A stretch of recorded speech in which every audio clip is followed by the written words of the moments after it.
Buenas tardes, humanidad, bienvenidos a esta gran vía en la que les invitamos a pasear durante los próximos 60 minutos. Nos siguen a través de internet, a través de www.ceutatv.com y les pedimos, como siempre, que nos comenten la jugada a través de nuestros perfiles de Facebook, Ceuta Televisión, y de Twitter, @CeutaTV.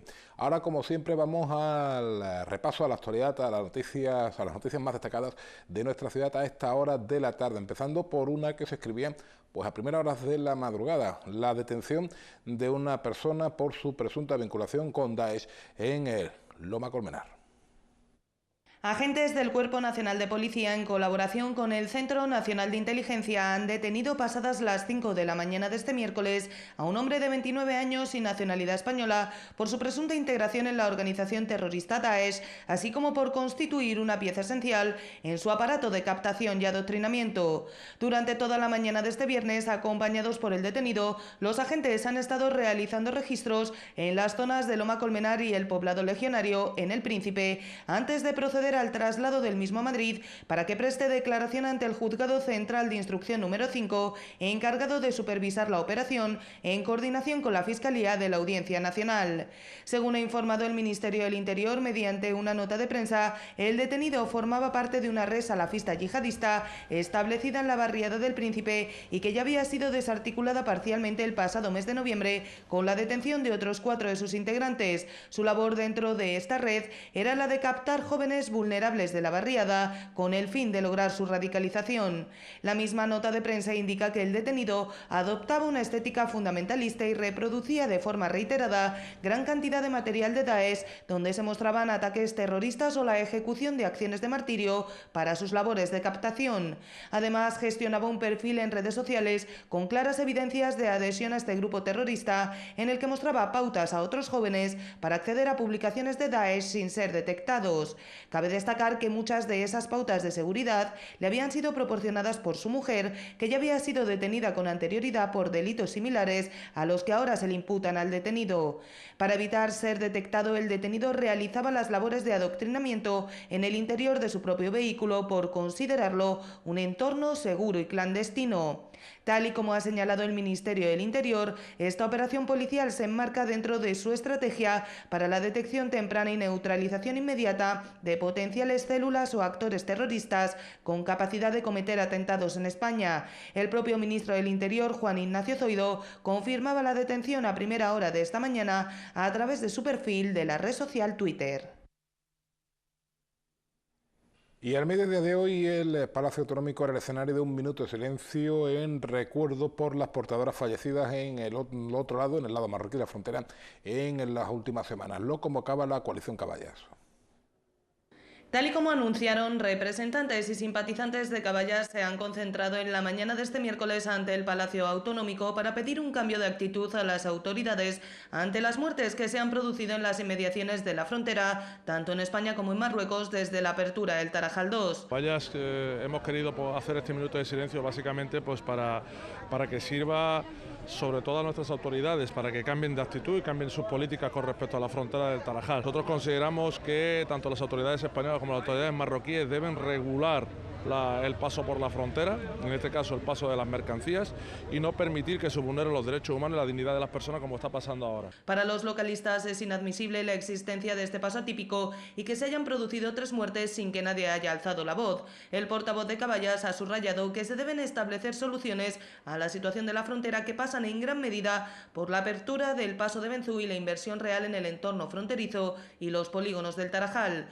Por lo tanto, instamos a la delegación del Gobierno a tomar medidas que pasan inexcusablemente por la apertura de Benzú, medidas que pasan por protocolizar y normalizar de alguna manera ese paso y medidas que pasan por invertir realmente en la frontera y en los polígonos del Tarajal. Respecto al cierre del Tarajal 2, decretado por las autoridades marroquíes hasta el próximo 2 de mayo, el portavoz de Caballas ha señalado que debe ir acompañado de medidas y protocolos de actuación a ambos lados para evitar que se vulneren los derechos humanos y la dignidad de las personas que se dedican al porteo. Si no, ha afirmado, no servirá de nada. El cierre debe debe venir acompañado de alguna medida. Si el cierre únicamente va a servir para intentar hacer olvidar la muerte de estas personas, nos parece un error. El cierre debe ir acompañado de medidas nuevas que pasen primero por normalizar ese paso, porque haya un protocolo de actuación en uno y otro lado, consensuado por las dos partes, porque se inicien los trámites para abrir Benzú y para de una vez por todas, por lo menos nosotros, invertir de una forma real en la frontera y en los polígonos del Tarajal.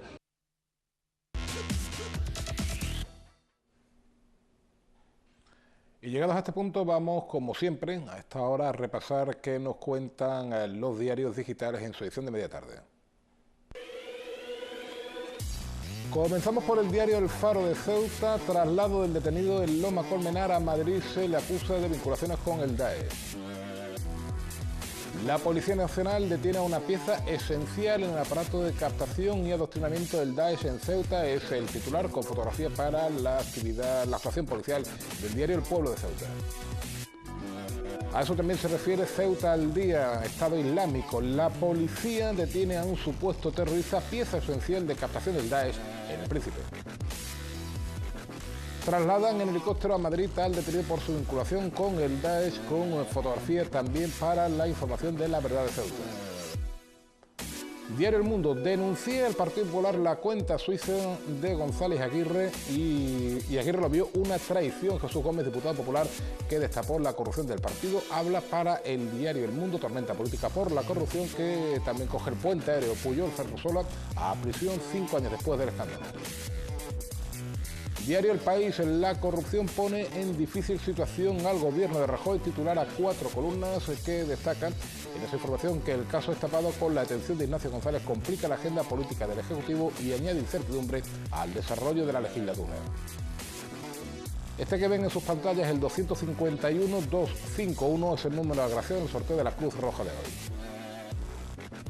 La previsión meteorológica para las próximas horas es en la que están viendo temperaturas, la mínima de 16 grados, la máxima de 19, con vientos de poniente. Teléfonos de interés, el 112, el de emergencias, 900-018-018, el de lucha contra el acoso escolar, 016, el de lucha contra el maltrato.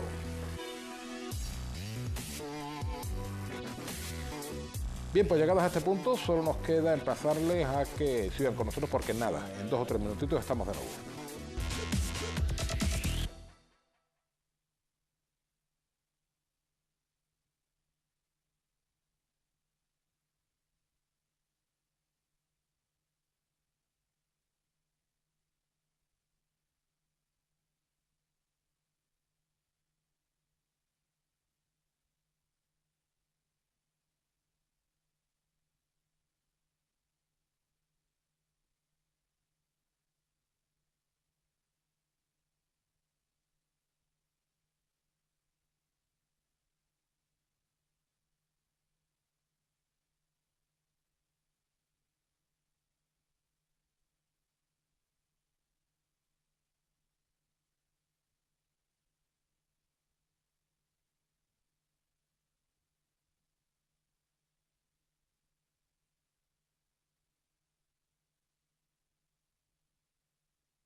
Estamos en tiempos de vernos con Montoro, don Cristóbal y la agencia tributaria, y ya saben que tenemos la opción de marcar o la X de la Iglesia Católica o la X de fines sociales o ambas, porque hay que recordarles una vez más que uno, no son incompatibles entre sí, y dos, si marcamos el casillero de la Iglesia Católica y el casillero de otros fines sociales, no quiere decir que vayamos a pagar más, antes al contrario. También queda una cuarta opción, que es la de no retratarse, entre comillas, y dejarlo, bueno, pues al criterio de la agencia tributaria. ¿Para qué sirve la casilla del IRPF? Bueno, pues para una buena noticia que yo particularmente me acabo de enterar hace 2 minutos. Recuerden, el 31 de diciembre, creo que de 2015, si mal no recuerdo, me apuntan por aquí que estamos en lo cierto, que nos despertamos con una noticia desagradable. Se quemaba una furgoneta, pero en este caso una furgoneta muy especial, porque era la furgoneta de transporte adaptado que COCENFE, que es la entidad representada aquí por los Álvaros, Carrasco y Jiménez, técnico 1, Álvaro Jiménez, buenas tardes. Hola, buenas tardes. Y auxiliar de enfermería otro, Álvaro Carrasco, buenas tardes. Buenas tardes. Bueno, pues COCENFE es la entidad a la que pertenecen ellos, era la propietaria de esa furgoneta y era con la que trasladabais, ¿no, Álvaro? Sí. A vuestros usuarios, sí, claro. Que de momento hay que aclarar que tienen una movilidad reducida.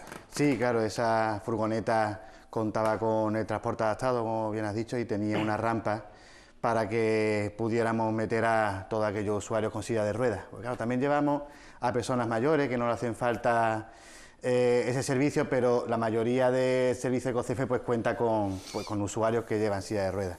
Y bueno, pues la verdad es que nos hizo una faena aquel día, creo que sí, final de año 2015 cuando ocurrió aquello. Y bueno, desde entonces, pues imagínate, con una furgoneta, pues no sé si más de 15 años, 16, 17, y hace poco adquirimos una de segunda mano, pero bueno, una furgoneta para transporte de mercancía normal, que lo utilizamos pues para personas mayores, pero que no está adaptada para sillas de ruedas. Y bueno, pues sí. Creo que durante algunos meses una entidad, Cruz Roja, os echó una mano, sí, capoteando el temporal, pero claro. Sí, fue la primavera y verano del año pasado, pues Cruz Roja, la verdad es que de agradecer, ¿no?, desde aquí, pues que nos echara un capote con algunos usuarios, porque no teníamos espacio para todos los usuarios que teníamos allí en COCENFE, y bueno, la verdad es que de agradecer desde aquí que nos echara desde esos meses pues una mano, ¿no?, con aquellos usuarios con silla de ruedas. Y al final, no voy a decir el milagro, porque creo que es algo que os pertenece y que os corresponde por justicia. Es decir, esto, yo estoy muy en contra particularmente de aquello del concepto de, bueno, pues de la, digamos, de la grandeza de los estados públicos, de los estados cuando ayudan a entidades como vosotros. No, es algo que es un derecho adquirido, no es la limosna, vamos a decirlo así, pero al final ocurrió lo que debía haber ocurrido, que es que os llega una furgoneta 2 años y pico después, gracias a la casilla del IRPF. Eso es, gracias a la casilla de IRPF de fines sociales, pues este año IRPF nos ha subvencionado con una furgoneta nueva, que ya estamos buscando. Lo que pasa es que es un proceso largo porque primero pues tenemos que buscar presupuestos, tenemos que buscar distintas casas, acordar la furgoneta que mejor venga a nuestras condiciones, y esa furgoneta viene aquí, se le pasa la ITV y ya tiene que volver otra vez a hacerle lo que es la rampa adaptada, que iría la parte de atrás. Y bueno, cuestión de 5 o 6 meses, a lo mejor quizás a final de año,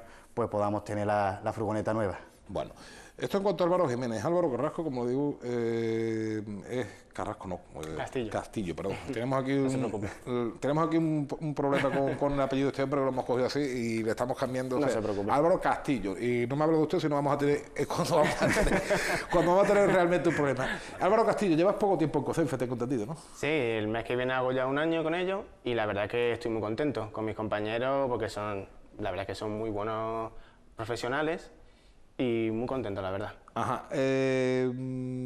Hablamos de un personal, en cuanto a los usuarios, muy concreto y muy sensible, con personal con problemas de movilidad en la mayoría de los casos o la práctica totalidad, ¿no? Sí, tiene poca movilidad, entonces ¿qué pasa? Que tenemos que ayudarle, ya sea, por ejemplo, para ir al baño o a la hora de comer, pues entonces la verdad, quiero no un trabajo muy gratificante, porque siempre están dándote las gracias, que sí, gracias por ayudarme y demás, y quiera o no, pues eso gusta, trabajar así en esas condiciones. ¿A cuánta gente atendéis? Pues más o menos. tenemos 10 personas en el centro de día y 9 lo que es siendo en el centro. Y ahora tenemos plaza abierta en el centro de día. Así que si las personas necesitan que le echemos una ayuda con su madre o con personas que tengan problemas, pues ya sabes, que nos llamen y que ahí estamos para echarle una manilla. ¿Y que os llamen a dónde? A Cocenfe. El número de teléfono que El nuevo teléfono es 956 52 20 91. 52 20 91. Sí, el Inserso, hay que resaltar que esto es, bueno, el Inserso es el que nos lleva el tema del centro de día, nos aprobó 10 plazas y tenemos 9 y otros 10 de mi otro cole, que son personas pues que no tienen la ley de dependencia. Entonces van a llegar a Cocenfe pues, durante lo largo de la mañana.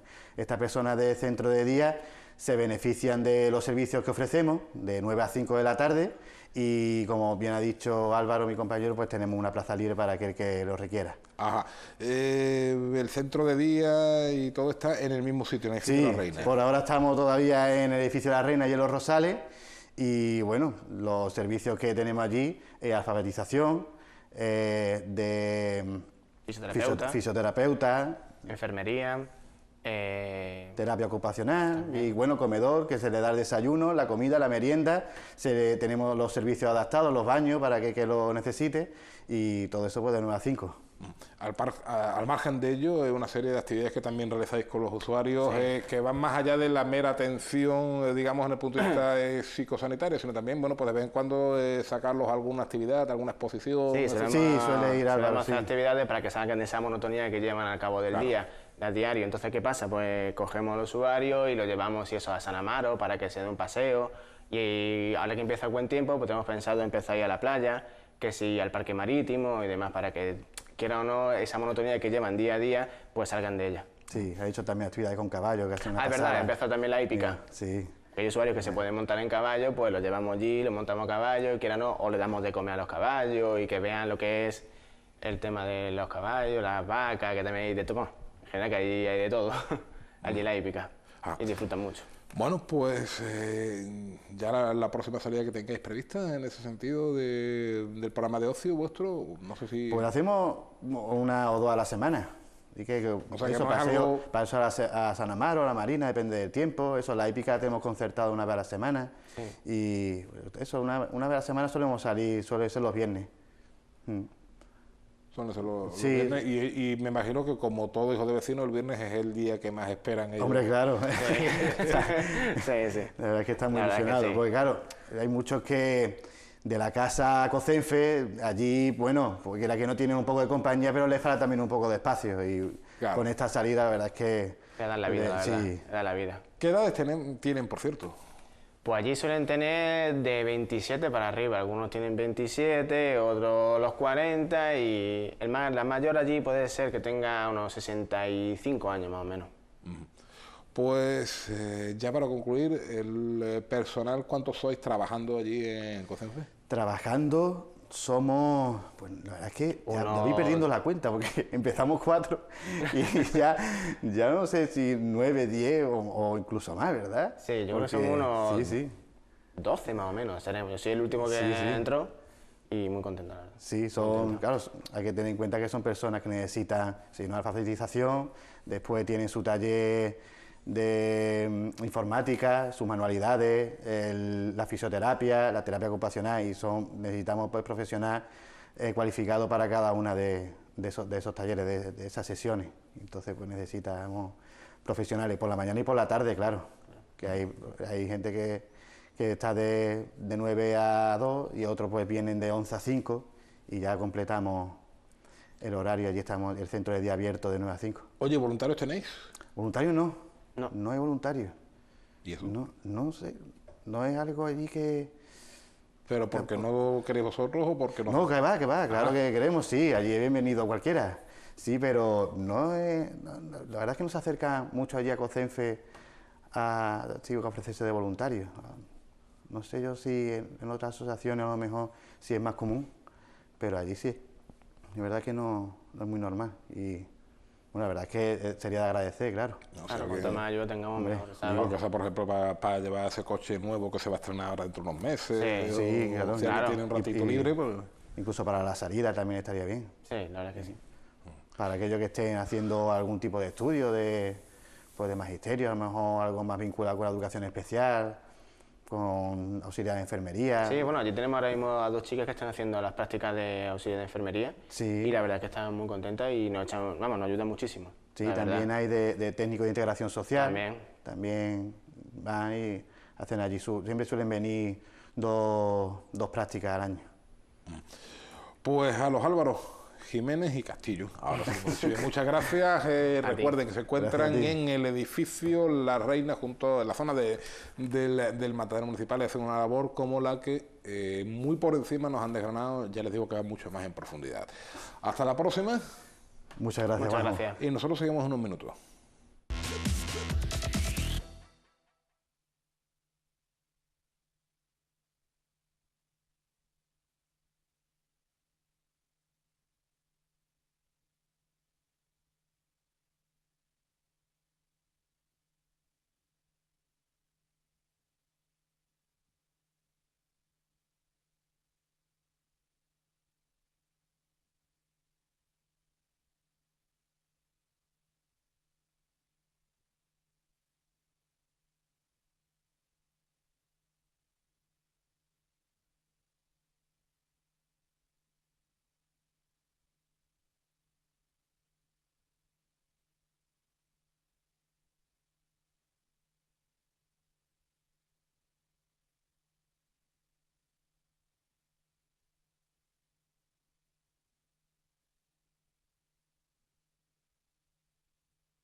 Continuamos. Creo que aparecieron por primera vez a mediados del siglo XIX en el Reino Unido, y entonces han sido hasta hace casi una generación parte indispensable de nuestras vidas, porque ellos eran testigos, ellos encabezaban nuestras cartas de amor, de desamor, nuestra correspondencia, nuestra correspondencia comercial, nuestros currículum que enviábamos a alguna empresa, ¿verdad? Incluso recuerden que había una época en la que había revistas, se compraban y venían las direcciones a pie de página para que alguien pudiera comentar los que son hoy de los comentarios a través de Facebook. Bueno, pues entonces tardaban 2 o 3 semanas porque había que coger, escribir, meterlo en un sobre y enviarlo a la editorial que fuera para que nos los publicaran. Ellos han sido testigos de todo esto y también, de alguna manera, se refleja en los sellos, que es a quien me estoy refiriendo, parte de la historia de la humanidad de los últimos casi 200 años. En nuestra ciudad, evidentemente, no puede ser menos. Tenemos una asociación filatélica que es bastante señera, que no sé por cuántas décadas andará ya de vida, y que desde ayer y hasta el próximo viernes a las 9 de la noche en el Salón de Actos de la Biblioteca Pública del Estado, pues tiene una exposición muy interesante. Creo que además relacionada con algo intrínsecamente tan ceutí como el mar, como la Paloma, como aquel barco de la compañía Transmiterránea que está cumpliendo su siglo. José María Hernández, su vicepresidente, buenas tardes. Muy buenas tardes. Don José María, ¿cuánto tiempo tiene la Asociación Filatélica de Ceuta? Empecemos por ahí. Pues nuestro nacimiento coincidió precisamente con el centenario de la emisión del primer sello en España. Es decir, en el año 1950 nacemos como asociación. Ya existía el coleccionismo filatélico en Ceuta, incluso existía un incipiente comercio filatélico, pero el hecho de aunar esfuerzos entre los coleccionistas desperdigados para dar nacimiento a la que fue en su momento Agrupación Hispanoafricana de Filatelistas, eso sucedió en el año 1950, era la Agrupación Filatélica Hispanoafricana de Ceuta. Posteriormente, a mitad de los 70, 78, pero sin solución de continuidad, se cambia ya por la actual Agrupación Filatélica de Ceuta, que es con la que estamos ahora y con la que nos damos a conocer al público. Es decir, desde los años 50 hasta ahora, que ya son... Pues me imagino que ya son unos 67 años. Decir, casi 70 años ya. Casi 70 años. Las bodas de los 75 aniversarios las tenemos ahí a la vuelta de la esquina, como que dice, 8 añitos. Esperemos cumplirlo bien. Hombre, por supuesto. Como tiene que ser. Y efectivamente, como bien estaba diciendo, al referirte a cuando tenías que mandar una misiva, una carta, todo, pues sigue existiendo. No de una manera tan extensa como se hacía antes, porque quieras que no, la correspondencia epistolar, que es de lo que se trata, que independientemente de que nosotros coleccionemos sellos, el sello cumple una función primordial, que es justificar un precio de un servicio, en este momento de un servicio postal, que es transportar una correspondencia, lo que tú quieres decir, lo que tú esperas que te digan, y transportarla a su lugar. Eso sigue existiendo, lo que pasa es que no de la manera y de la forma tan profusa que existía antes, porque las tecnologías, el mundo de la comunicación y de la información, y vosotros mejor que nadie lo sabéis, pues han avanzado muchísimo. Hoy día, tristemente, si quieres mandar una carta, pues la carta puede tardar, en el mejor de los casos, 48 horas. No estoy hablando de Ceuta, estoy hablando de cualquier otro punto, porque Ceuta tiene el inconveniente añadido que tenemos el mar de por medio y muchas veces pues nos juega malas pasadas. Pero cuando tú coges un teléfono móvil y con 137 caracteres la transmisión del mensaje es instantáneo, bueno, pero estamos ahí intentando revitalizar y que se siga conociendo el mundo del sello, la filatelia, porque es un aspecto lúdico que creo que es bonito, que te ayuda a conocer, a tener conocimiento de otros sitios, de otros lugares. Date cuenta que la filatelia es global, es decir, el sello es global. Como tú bien apuntabas, a mitad del siglo XIX, cuando en 1840 Rowland Hill inventa el sello, porque es un invento inglés, para que el público, el usuario inglés no estafe al tesoro, porque se inventa para eso, porque había mucha estafa, pero no en Inglaterra. O sea, ¿En qué consistía la estafa, por cierto? Pues la estafa era muy sencilla, pero por ser sencilla era muy eficaz. Las cartas en aquella época no la pagaba el que la depositaba en el correo, la pagaba quien la recibía. Ahora tú, si quieres mandar una carta, tú te vas a correo te pone un sello, pagas tus 50 céntimos y el señor que la recibe, lo único que tiene que hacer es abrir la carta. 50 céntimos si es en territorio nacional, si sí. nos vamos una carta, en fin. Es decir, las tarifas, esa globalización tarifaria no se ha conseguido todavía, pero bueno. En el caso del siglo XIX, en el caso antes de la aparición del sello, el sistema era al contrario. Es decir, el señor iba al cartero o a la oficina de correo, depositaba la carta, no tenía que pagar nada. Solamente había ciertos tipos de servicios que se pagaban en origen, cartas certificadas, cartas que ya tenían un mayor control, pero la carta ordinaria la entregabas y cuando tú la recibías, pues tú le pagabas al señor cartero. ¿Qué es lo que se hacía? Había un acuerdo tácito entre las familias de un lenguaje secreto, pero ya era un lenguaje que estaba a la flor de la calle, estaba al orden del día. Porque lo que se escribe es decir, mira, fulanito está bien, en la familia estamos todos de perfecto estado de salud, era mayormente la... Y se hacían determinadas marcas en el sobre, que solamente con verlas tú ya sabías lo que se te quería decir en el interior. Entonces este señor, que era empleado del ramo de correos de la administración inglesa, dicen que estaba en una posada, sería seguro, y vio como porque tú podías rechazar la carta. Claro. Sí, es que ese es el tema. Tú podías rechazar la carta. Tú cuando llegaba el cartero y dices esto vale tanto, y dices no la quiero.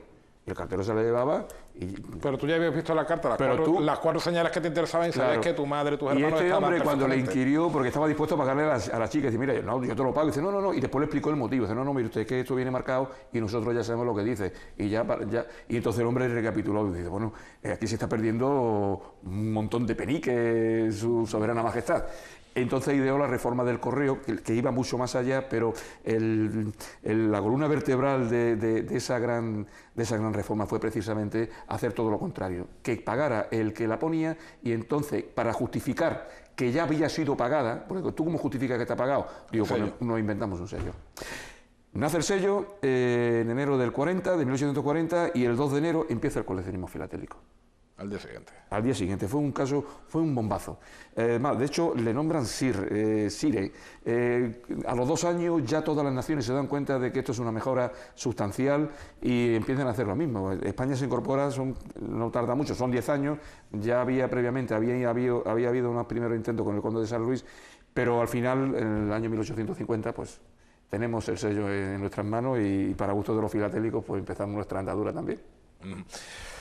Curioso, ¿no? Pero bueno, estos le ponen el título de ser a casi cualquier cosa, ¿no? Incluso los monos más antiguos de la familia del Peñón de Gibraltar tienen el nombre de algún miembro de la familia real británica como símbolo de distinción. ¿No? Si no queremos crear un incidente diplomático, ni mucho menos, pero eso está ahí. Bueno, y como decíamos antes, los sellos podrían contarnos con su simple observación la historia de la humanidad de los últimos casi 200 años, ¿no? Sí, completamente.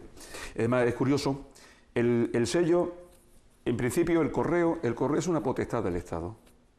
Ahora se han liberalizado tanto los servicios que, bueno, porque en muchos países el correo es un híbrido entre empresa estatal y empresa privada o con un ribete importante de empresa privada. Pero en un principio, hablando del siglo XIX, te estoy hablando del siglo XIX, era un servicio que hacía el Estado y estaba en poder del Estado.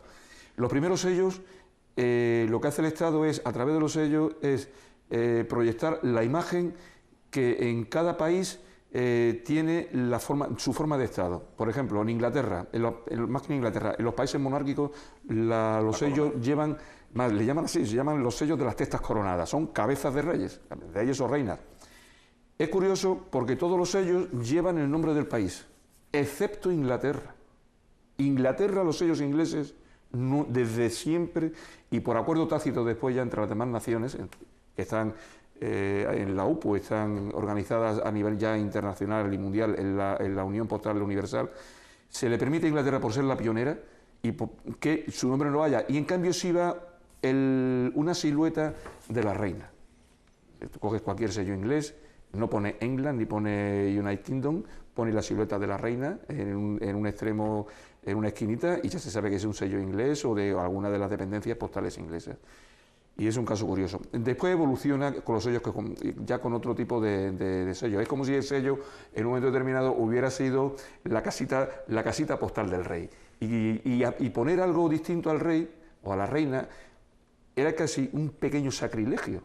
De hecho, en España se intenta hacer algo, mire, vamos a hacer sellos conmemorativos, y solamente el primero se permite en la isla de Puerto Rico, cuando todavía pertenecía a la corona, para celebrar el centenario correspondiente, te estoy hablando del año 1892, es decir, el 400 aniversario de la conquista o de la anexión, como quieras llamarle, sí se permite que haya un cuadro en el que se vea a Colón y a sus compañeros cómo llegan a la isla. Santo Domingo. Exactamente, cómo llegan.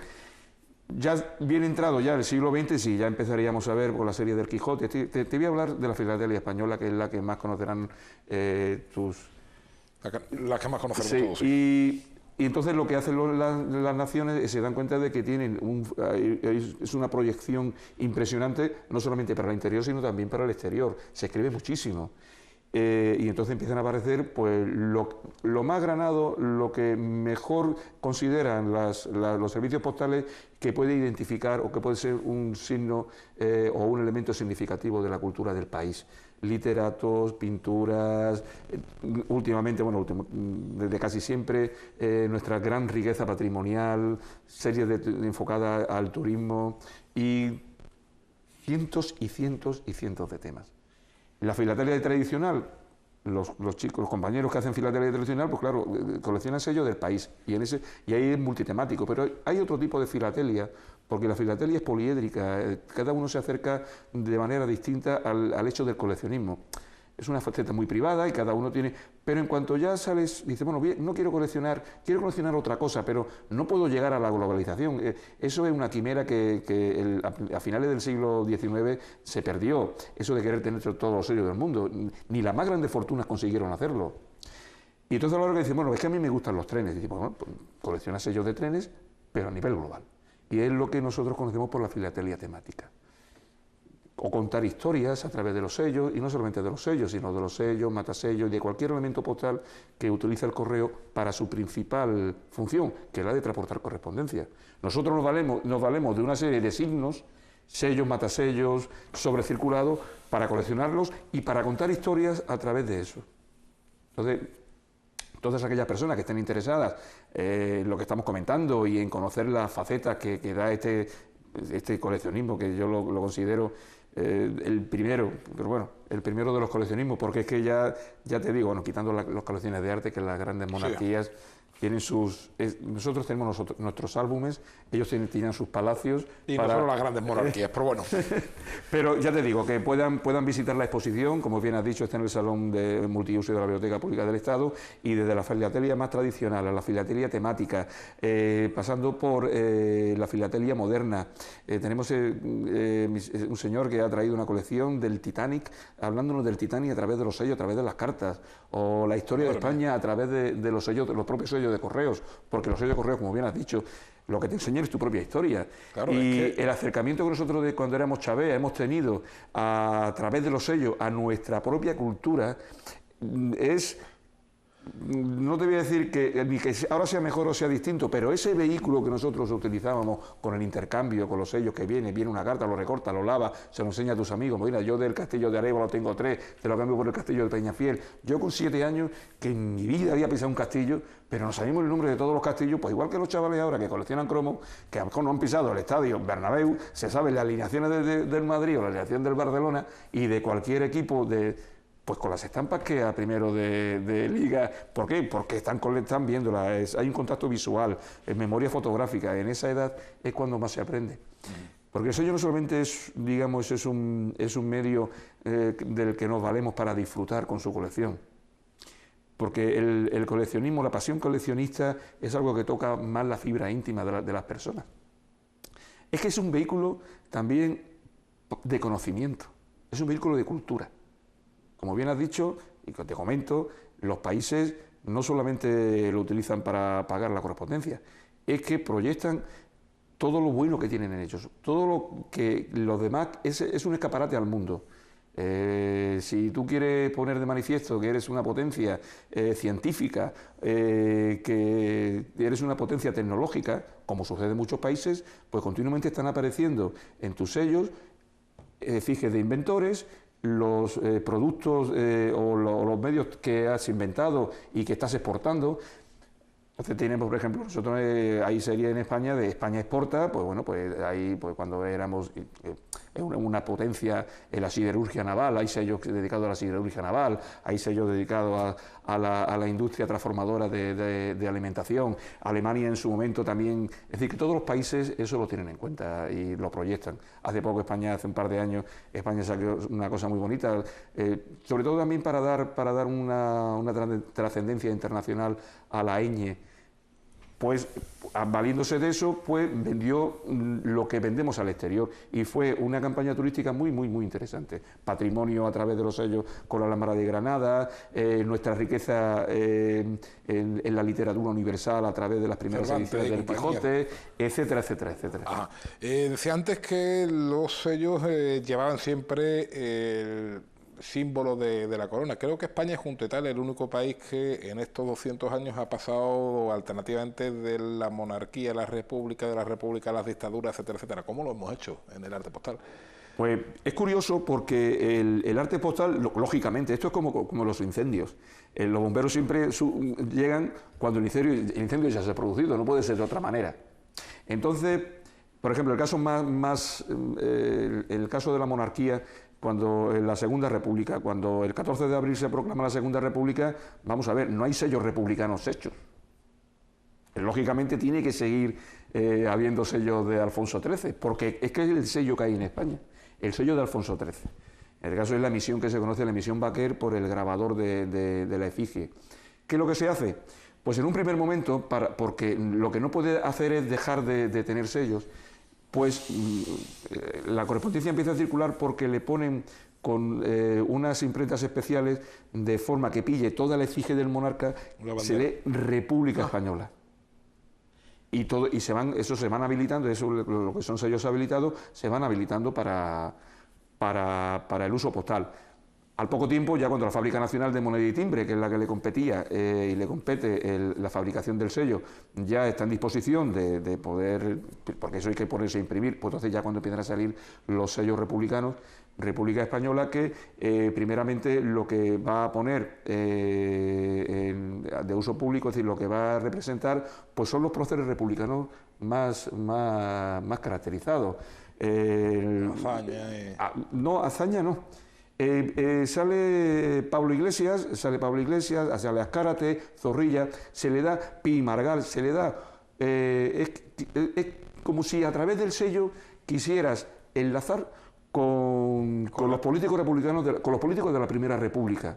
Es una manera de decir, señores, esta es la Segunda República y a través del sello queremos echar una mirada atrás para que no haya un interregno, sino como si no hubiera habido solución de continuidad, pero y también para demostrar pues, que aquí estamos. Pero claro, 5 años después de aquello, estalla la Guerra Civil, entre el 36 y el 39 España se divide en dos bandos, además, literalmente, en el sentido de la palabra, entiendo que la correspondencia también.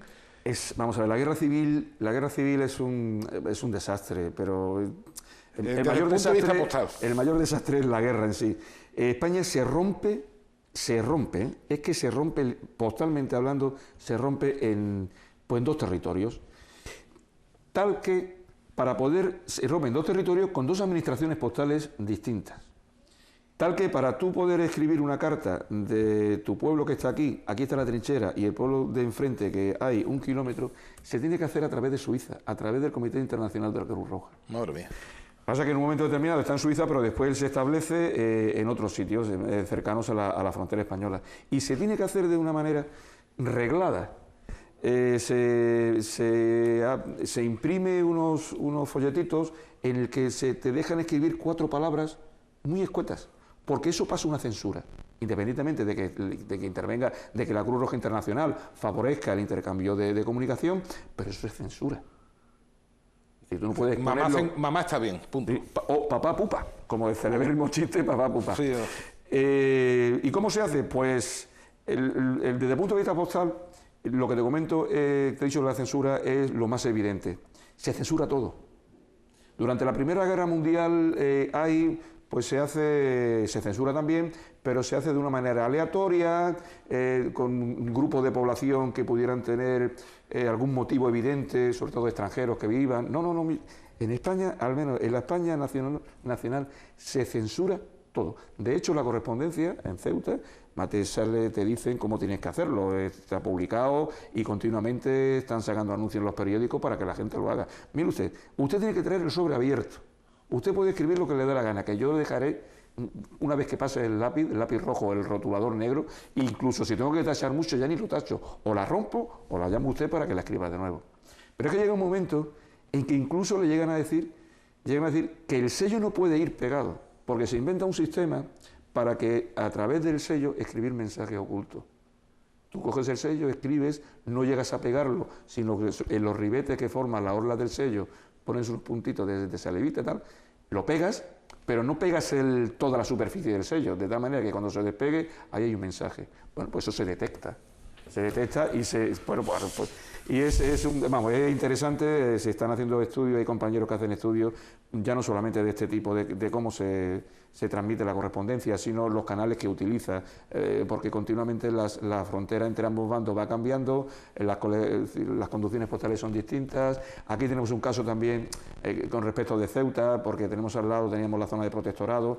La zona de protectorado le pasa exactamente igual que a la zona española, se censura todo, el núcleo de gente que tenía contacto con el protectorado francés también se rompe. Para pasar una carta de Tetuán a Tánger se tiene que pasar a través de canales no oficiales, de forma clandestina, vamos. Tremendo. Es tremendo. En fin, pues tremendo es que nos estemos quedando sin tiempo, porque nos queda aún el periodo del franquismo, la llegada a la democracia, etcétera, pero lo que nos quedamos es eso, sin tiempo para otra cosa que no sea recordarles hasta el próximo viernes a las 9 de la noche.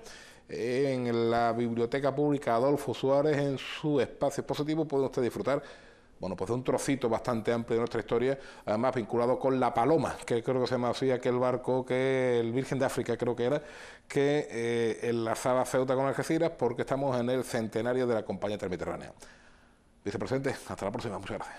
Muchas gracias, espero que sea pronto. Seguimos en un minuto.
Continuamos, vamos a llegar ya hasta el tramo final y lo hacemos como siempre con una serie de citas culturales. Antes que nada, recordarles que si alguno de ustedes quiere ganar un abono para la próxima temporada de la Agrupación Deportiva Ceuta, abono completo, los 38 partidos, y esperemos que alguno más, porque eso significaría que el año que viene sí hay playoffs de ascenso, pues pueden entrar en nuestro perfil de Facebook y responder a una pregunta en relación a la a una ciudad que estamos buscando, en la que nacieron todos los campeones del mundo de una misma edición. Sepan también que en nuestra página web, pues vamos incorporando poco a poco determinadas firmas y, por ejemplo, desde hoy, en compañía del amigo Javier Sanz, es posible saber, entrando en nuestra página web www.ceutatv.com, qué vinculación tienen el actual entrenador del Real Madrid, Zinedine Zidane, y el conflicto en la liberación de Isla Perejil. También concluyen las jornadas de geopolítica y geoestrategia, lo hacen mañana, unas jornadas de geopolítica y geoestrategia que están enfocadas a la creación de una cultura nacional. Y sepan también que, pues siguen esas exposiciones. Hoy es el tercer día de la esperadísima retrospectiva de Mariano Bertucci, ese gran pintor del protectorado que nos va a acompañar su obra durante los próximos 4 años. Hoy también, ahora creo que vamos a aprovechar los últimos minutitos para charlar con él. Con el autor se ha presentado el diseño del instituto, con el que el Instituto de Enseñanza Secundaria Almina va a celebrar nada más y nada menos que sus bodas de oro. Eso ha sido esta mañana en lo que era el Centro de Maestría Industrial en 1967. Cuando se fundó, creo que empezó un par de años más tarde las clases, pero bueno, ya de la historia hablaremos en otra ocasión, porque ya se encuentra con nosotros. En cuestión de unos segundos vamos a poder charlar con él, el diseñador de ese logo. Es un logo, pues que nos lo va a explicar él mismo, y que tiene un elemento muy identificativo de la zona de las murallas merinidas, no podían faltar, y creo que ya casi estamos en condiciones de saludarlo.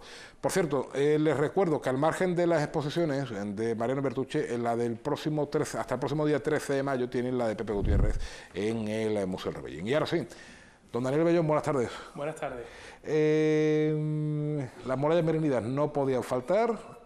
También tenemos ahí un libro en el Cero de 50, del que emana, no sé si las ramas de la formación profesional o qué emana de ahí. Bueno, ahí en ese sentido lo que he pretendido representar es un poquito pues la diversidad del tipo de alumnado que tenemos en el centro, o que se forma en el centro, cada uno con su idiosincrasia, con sus características, unos tamaños diferentes.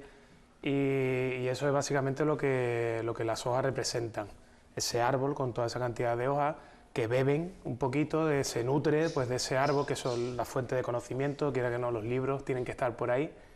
Y bueno, enmarcados en lo que sería el 0, junto con el 5, ¿no? El 50 aniversario, donde Letras Doradas, celebramos las bodas de oro de la formación profesional del Instituto Almina, y enmarcado con esa cinta, o con ese halo dinámico que engloba todo, que es como el equipo, ¿no? El equipo de personas profesionales pues que hacen todo esto posible, profesores, compañeros, gente del centro.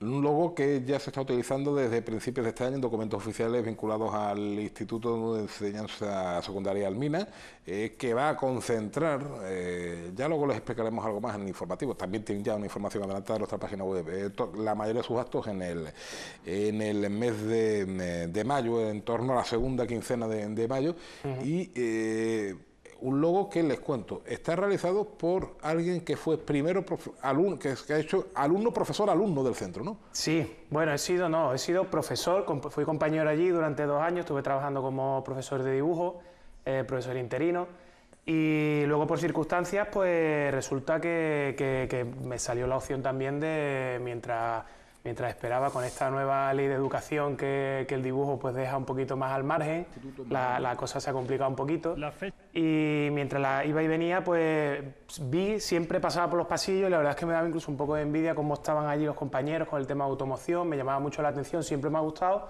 y opté por la formación profesional, y actualmente estoy terminando el grado superior de ciclo formativo de automoción. Ajá, o sea, que el camino a la inversa, ¿no? Sí, bueno, cambiando de familia profesional, un poco hay que adaptarse, no nos queda otra, hay que adaptarse.